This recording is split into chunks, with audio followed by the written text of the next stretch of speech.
influence of the West is bad on our youth. Mu by'ukuri imyitwarire y'abazungu cyangwa imaze gufata ifasha urubyiruko rwacu kandi irarwononye. And I don't know what elders can do, but I know in some cultures in my country, aravuga ati sinzi icyo abantu bakuru bakora atari kujya kandi iwacu nzi mu gihugu cyacu hari umuco.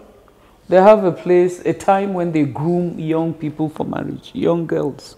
Aravuga ati iwacu hari umuco, hari uburyo tujya dufata abakobwa They teach them tukabigisha what is in marriage, bakabigisha what to expect, how to behave, how to treat your children. Maybe we can go back to that. Yenda byashoboka twasubira kuri icyo kintu cyo kwigisha abakobwa. I read about an NGO in Niger Republic, which is north of Nigeria. Aravuga ati hari inyandiko nigeze gusoma ya NGO yo muri Nigeria ahantu mu burengerazuba bwaho, where they gather men and teach them about marriage. Yasomye yuko bo bahuza abagabo bakabigisha ku cyerekeye urushako. That's an NGO teaching men about marriage. Yamenye ko hari rero umushinga ushinzwe kwigisha abagabo ibyerekeye urushako. And that has tremendously reduced the instances of domestic violence. Kandi mu by'ukuri avuga ati byagize umumaro cyane kuko byagabanyije cyane uburyo bw'abagabo bakubitaga abagore babo cyangwa babafataga nabi.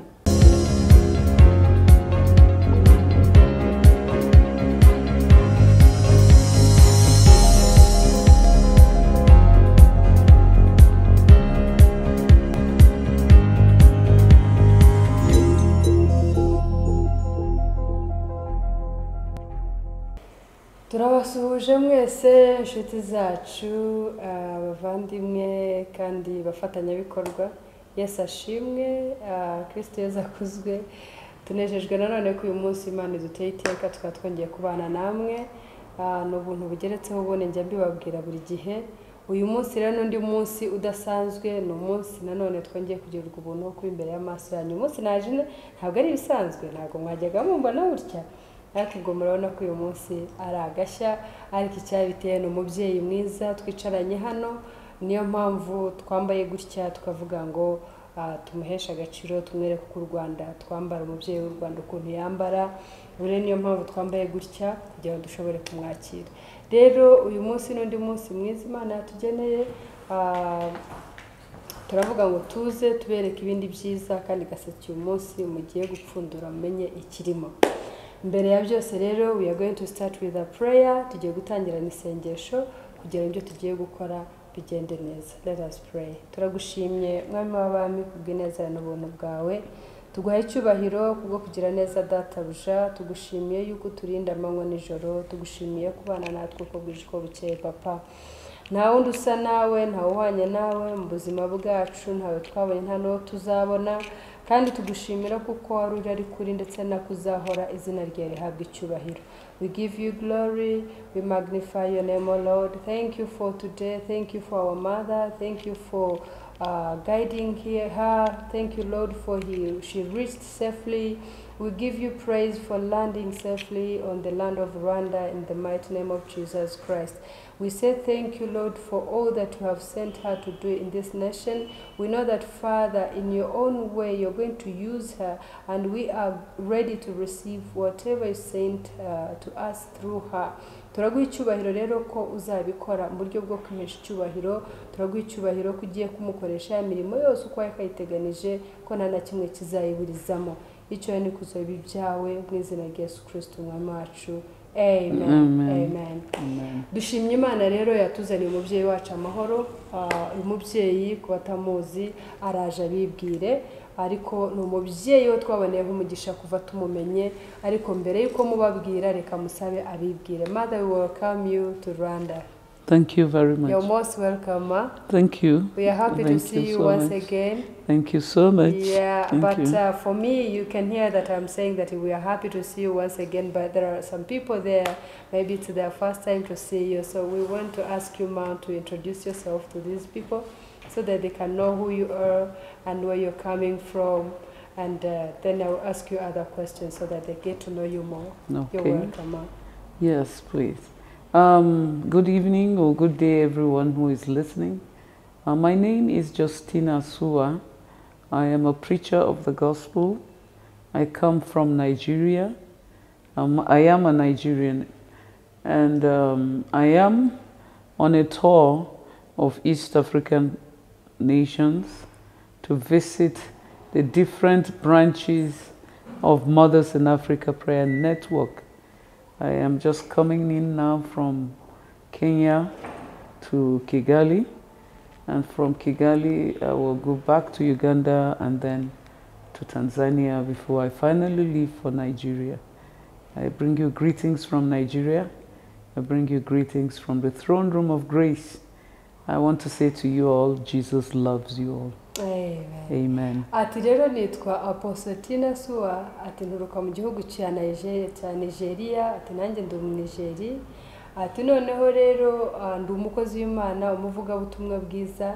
Ati ndi nanone ubu ngubu icy'ingenzi no kugira ngo nshobore gusura ibyicaro cyangwa se map yo mwumvise abasobanurira ni abagore twagenekereza mu kinyarwanda icyo yavuze ngo map ariyo Mothers Prayer Network.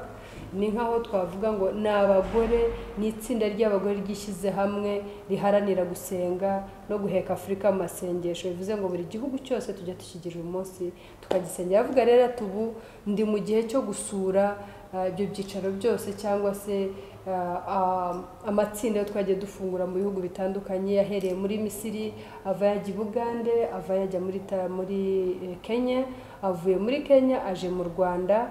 Mu Rwanda azahava tusubira ajya i Bugande, ajye Tanzania, abone gukomeza asubire mu gihugu cyabo. Ati kandi mbahaye ntashyo ziturutse ku ntebe y'imbabazi. Yes, ma'am, we want to know, as you say that you are now on the tour, you're visiting all the map channels or map in different nations. Yeah, so we would like to know when this map started and the aim of it. Well, MAP started, Mothers in Africa Prayer Network is what we call MAP. It started in 2017 and it began in Rwanda, like I have said somewhere else. We came visiting, obeying God. We came to Rwanda, a group of us, and the Lord began to talk to us about getting mothers together in every nation to pray for their own nations and to pray for the upcoming revival.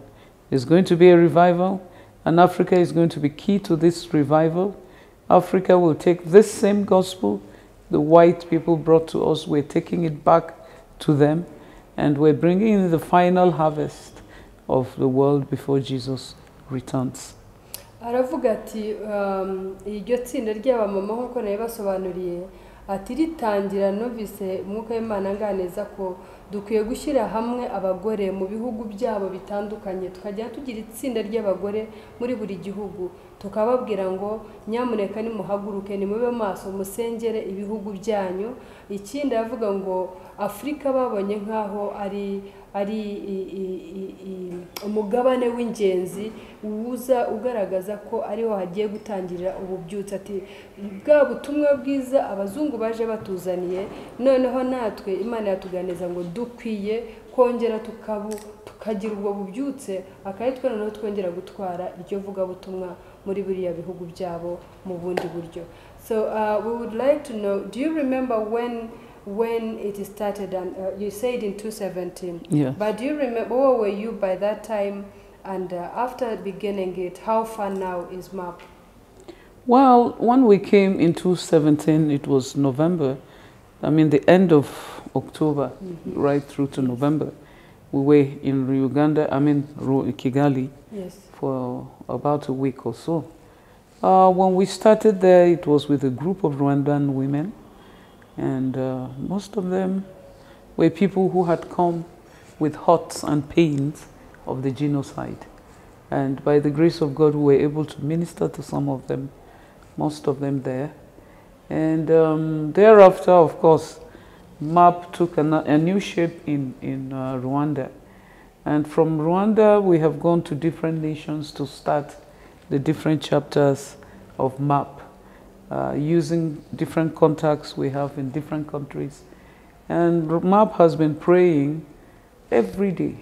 We pray every day.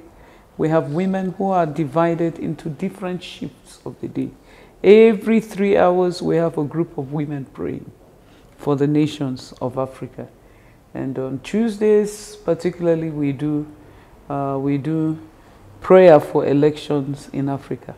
Of course, elections in Africa is a huge concern. It's a big concern to us, because when it happens, when elections happen and things go bad, children and women are the ones that suffer most. So we pray for elections on Tuesdays. On Thursdays, we pick up one nation and we pray specifically for that nation.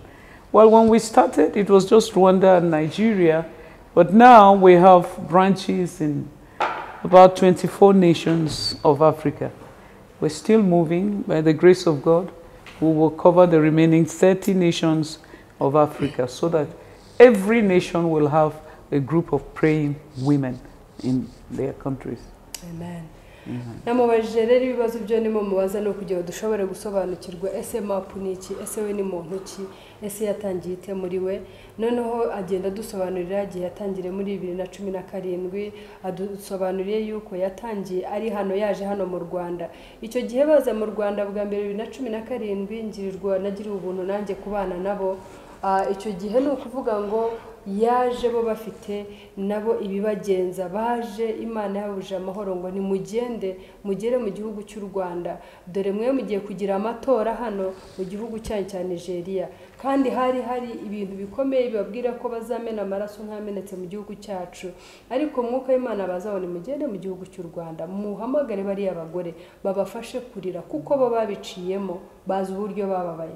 N'icyo gihe nibwo yaje rero dufatanya nabo turasenga, nibwo yavugaga ati twahahuriye n'ababyeyi bafite imitima ibabaye, bafite imitima ishengabaye kubera jenoside yakorewe Abatutsi. Ati ariko Imana iradufasha, tugira abo tuganira nabo turabahumuriza. Ati nuko nguko mapu yavutse ivukira hano mu Rwanda, nuko tubaho ngaho tuzi ko mapu ari muri Nigeria na hano mu Rwanda. Ati ariko nyuma yaho tumaze kugera mu bihugu 24 in 24 now. Yes. 24 avuga ati turimo gusenga cyane kugira ngo n'ibindi 30 bisigaye nabyo tuzagiremo icyicaro. Ati mwuka w'Imana yaje ngo ukangurira abagore kubera amaso igihugu cyabo. Umugore ni umubyeyi niwe uhora abereye maso abana, niwe uhora abereye maso urugo. Ati rero twabonye ko nicyo kintu cyafasha igihugu n'abagore babandi bajya basimburana buri munsi. Nibwo yavuga ati buri nyuma y'amasaha 3 buri munsi tugira itsinda ry'abagore riba risengera igihugu ku kindi. Ati kuwa kabiri, kandi koko niko bimeze ko nanjye turahabana kuri urwo rubuga, kuwa kabiri ukaba umunsi wihariye wo gusengera amatora y'ibihugu bitandukanye muri Afrika. Ati ikindi nacyo twabonye ko dukwiye gusigasira abana bacu, tukabasengera, tukabatoza n'inzira nziza. Rero murumva ko umurimo umubesheje hano ni umurimo ukomeye cyane wamuzanye. Ndagira ngo mubabarize rero dushobore kumenya inshuro yindi kimuzanye n'igihe cyazamara hano. Mother, I was trying to explain to the audience, and now I said I'm going to ask you the last question. Now, you see, like in 2017 you came here, 2018 you came here, and now we wanted to ask, why are you here this time? Well, this time I am on a tour of East Africa. I want to strengthen the different chapters of MAP in the different nations, and to get more women to join, those women already in the nations to pray. Okay. Actually, it's an awakening visit. Okay. It's a visit to tell the women to awake, to wake up from slumber, and to take their places to pray for their nations. Great. Aravuze ati rero ndambaje niki gitumye noneho inshuro uri hano, aradusobanurira ati inshuro kuba ndi hano nta nubwo araha honyine. Ati nafashe gahunda yo gusura ibihugu byose biri muri Afrika y'Iburasirazuba kugira ngo nshobore kubwira abagore ngo nimwongere mubyuke, mwongere musenge, mwongere mubere maso ibihugu byanyu. Ikindi no kugira ngo bakangurire kuza kuba hamwe n'iryo tsinda ry'abagore basengera Afurika ndetse n'ibihugu byabo. Murumva rero ko afite umurimo mugari muri we, kandi mu by'ukuri akeneye ko murabona imyaka ye, ntabwo nzi ko ari mubona ko ari mutoya.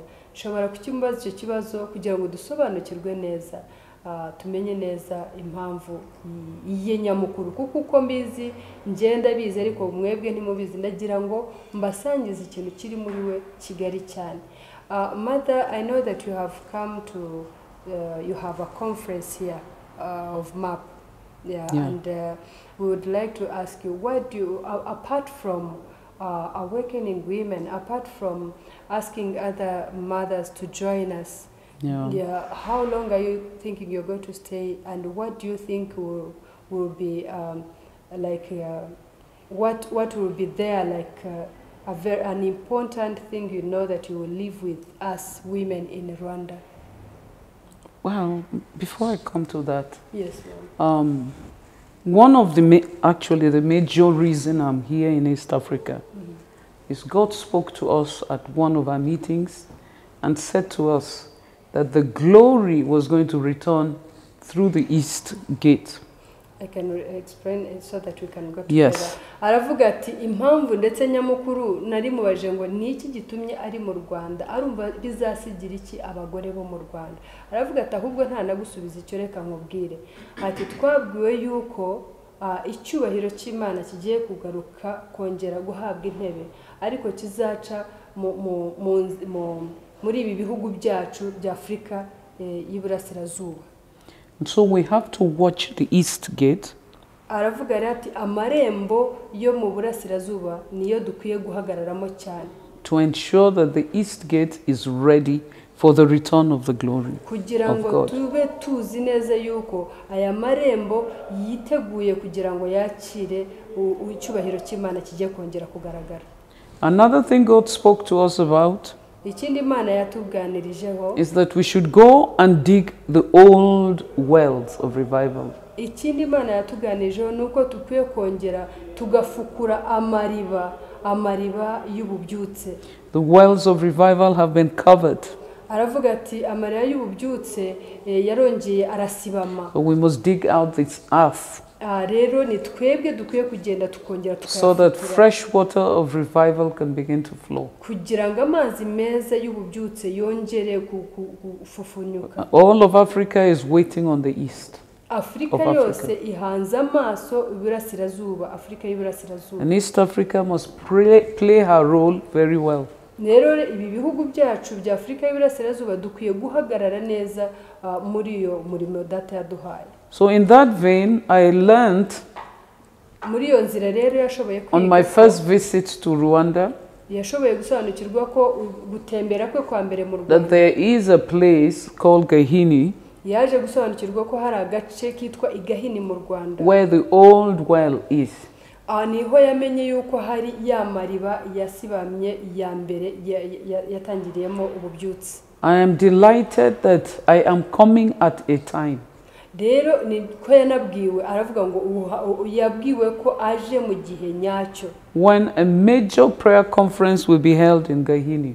ari nabwo ubu ngubu bwaje kuko hari igiterane gikomeye cyane cyateguwe na Gahini. By the grace of God, kubera ubuntu bw'Imana I'll be a part of that conference aravuga ati nanjye nzaba umwe muri abo of digging the old well. babandi bazaba baharanira kongera gufukura amariba. Our sisters in Rwanda have said they are coming for the Gahini conference. Sorry? Our sisters, our other mothers in Uganda. Okay. Aravuga ati arandi babyeyi bavandimwe bacu bari mu Bugande nabo biteguye kuza hano muri icyo giterane. Because it began from Gahini, kubera ko byatangiriye Gahini spread to Uganda, and then all of East Africa. noneho nuko gukwira Afrika And God wants to return again rero Imana yashaka kongera to kugarura Rwanda. bigahera hano mu Rwanda. And the message I will leave for the Rwandan people and Christians, ubutumwa rero agiye gusigira abanyarwanda ndetse n'abakristo, especially the mothers, because they have understanding, cyane cyane ababyeyi kuko bo bafite imyumvire yabo yihariye. say, let nothing reka ntihakabeho Cover this well. ikintu cyakongera gusiba aya mariba. Dig out the well. Haranira kongera Dig gufukura. out the well Haranira kongera gufukura. until fresh water begins to flow. Kugeza ubwo uri bubona amazi meza atangiye In the mighty name of Mu Jesus. izina rya Yesu Kristo. Amen. Amen. Turamushimiye cyane kuri icyo kiganiro cyiza duhaye, ariko mbere yuko dusoza turagira ngo tugire ikibazo tumubaza. Ese nk'umubyeyi mukuru ungana atya, turagira tumubaze ngo we mu rushako afite ubumenyi uko tumureba, turagira tumubaze ngo we abibona ate, ubutane buragwiriye, turagira tumubaze twumve ngo we abibona ate kandi yatugira nama ki. Mother, we are saying that before we conclude, we can see you are a big mom. We can see that you're not. I can say you're not my age mate. You're not young. I can say so. At least you have seen, you have experienced divorce in different families in your nation, Nigeria, and even worldwide. So, what message do you have for those women and men who are staying together and who are trying to separate now and then? What message can you leave for them so that they can know that you have experience? It's not like you just got married. We can say you're old. I think you have the grannies and and the in-laws. So why did you do to reach there? And what message can you give to the young ones so that they can stay in their homes? Wow. We need to understand that the devil is at work against the family.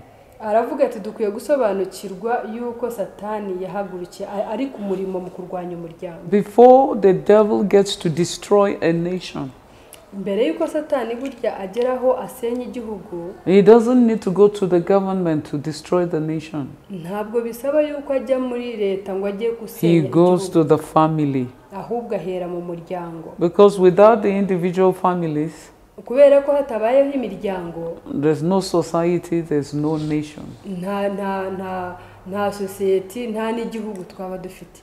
Well, for the young ones who seem to be in a hurry, kuri ba bandi bato bagaragara nk'abafite ubwira, marriage is patience. arababwira ati gushaka cyangwa urushako, Patience and patience. ni ukwihangana no kwihangana. Things may not be working the way you want now, ibintu bishobora kutagenda nk'uko ubishaka nonaha, but with a little patience, ariko muri kwa kwihangana gutoya things wagira, will work well. ibintu bishobora kugenda neza. Instead of fighting each other, aho kugira ngo murwane, team up together ahubwo ni mufatanye and fight that thing that is causing you to fight. kugira ngo mushobore guhangana na cya kintu kirimo gituma mugomba guhangana. For those of them who have children abo ngabo rero mushobora kuba mufite abana and are considering divorce or are divorced, abandi bashobora kuba bafite abana bakaba bari mu nzira zo gutandukana cyangwa bamaze no gutandukana. I want to tell them, akeneye kubabwira, please don't be selfish. nyamuneka ntimukikunde. It is selfishness that will tell you I'm leaving this marriage. ni ukwikunda ariko kuzakubwira ngo rwose tandukana. Especially when there are children involved. cyane igihe cyo mufite abana. Children need a certain age to develop. Abana bakeneye from 0 to about 10 years at least. Abana bakeneye uburere guhera kuri 0 kugera byibuze mu myaka 10. They need the support of the parents. Bakeneye ko ababyeyi bombi babafasha. Up to 15 years or so. Kugera byibuze mu myaka 15. If you are able to bear for a little while, niba ushoboye kwihangana, I tell you, if you're able to manage and be patient for 15 years, niba ushoboye kwihangana, that problem will no longer be there. kiriya kibazo gishobora kutazagukuraho. It will not be there. Gishobora kutazabaho. And another thing is, in Africa we are looking too much at the West, copying too much. Afrika nanone ikindi kintu cyo nabonye turimo turareba cyane ku mico y'abazungu cyangwa birye bihugu by'abazungu. The influence of the West is bad on our youth. Mu by'ukuri imyitwarire y'abazungu cyangwa imaze gufata ifasha urubyiruko rwacu kandi irarwononye. And I don't know what elders can do, but I know in some cultures in my country, aravuga ati sinzi icyo abantu bakuru bakora atari kandi wacu nzi mu gihugu cyacu hari umico. They have a place, a time when they groom young people for marriage, young girls. aravuga ati wacu hari umuco hari uburyo tujya dufata abakobwa they teach them tukabigisha what is in marriage, bakabigisha what to expect, how to behave, how to treat your children.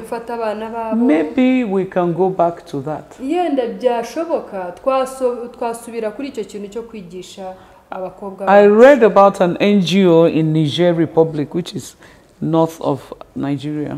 aravuga ati hari inyandiko nigeze gusoma ya NGO yo muri Nigeria ahantu mu burengerazuba bwaho, where they gather men and teach them about marriage. yasomye yuko bo bahuza abagabo bakabigisha ku cyerekeye urushako.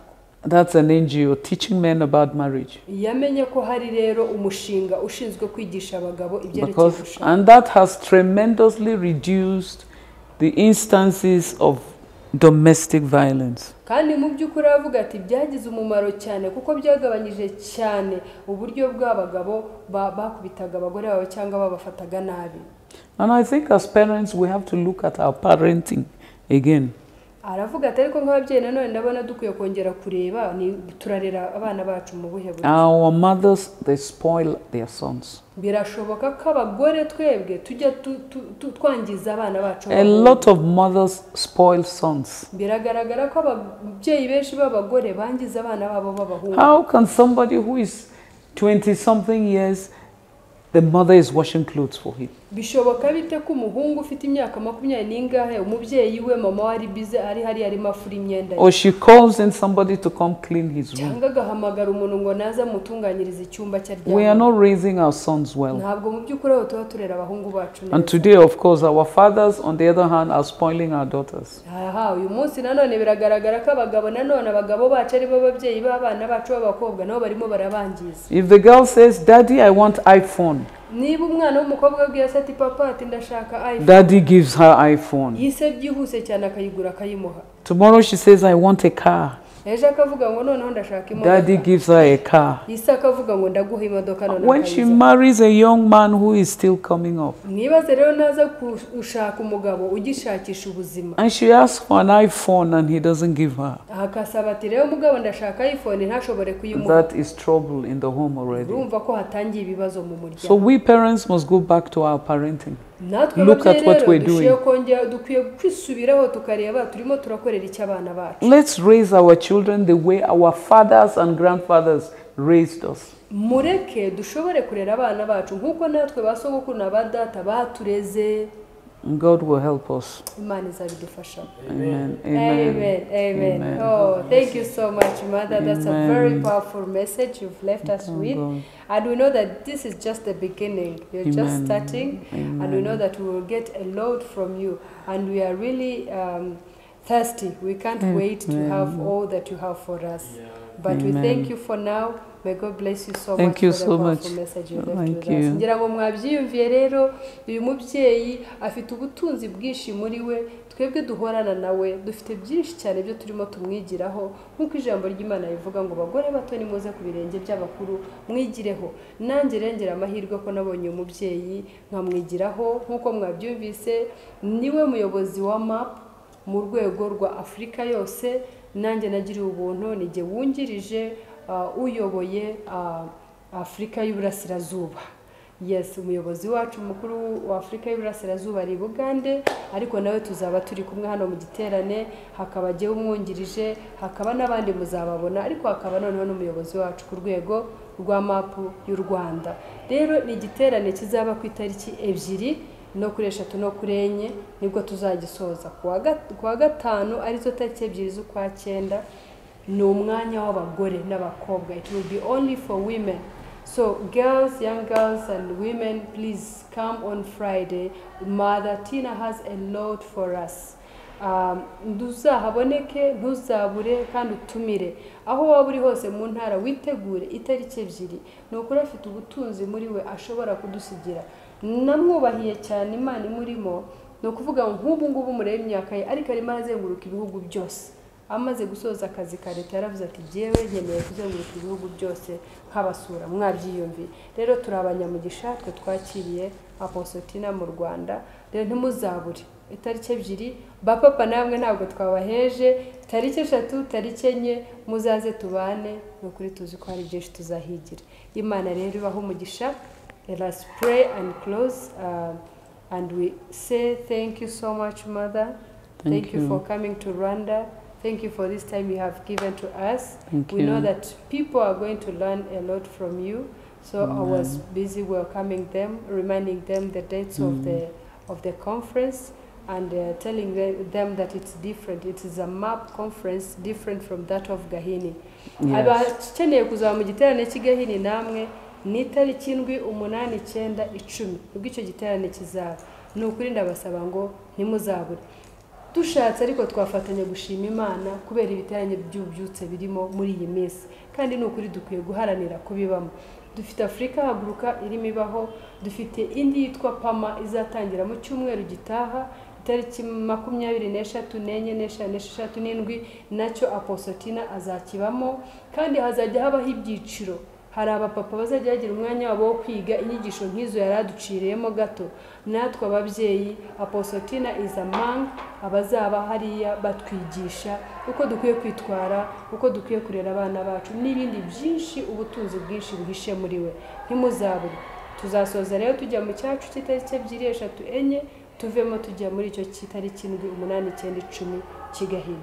Imana rero duhana umugisha. Mwakoze cyane kubana natwe, kandi tugiye kumusaba kugira ngo adusengere aduheshe umugisha. Mother, we ask you to pray for us and bless us. We are blessed already, but we need more blessings from you. Amen. Just tell them that for the women's conference, aravuga atariko mbibutse ko igiterane cy'abagore we will have breakout sessions tuzagiramo ibyiciro where we will deal with different issues affecting women.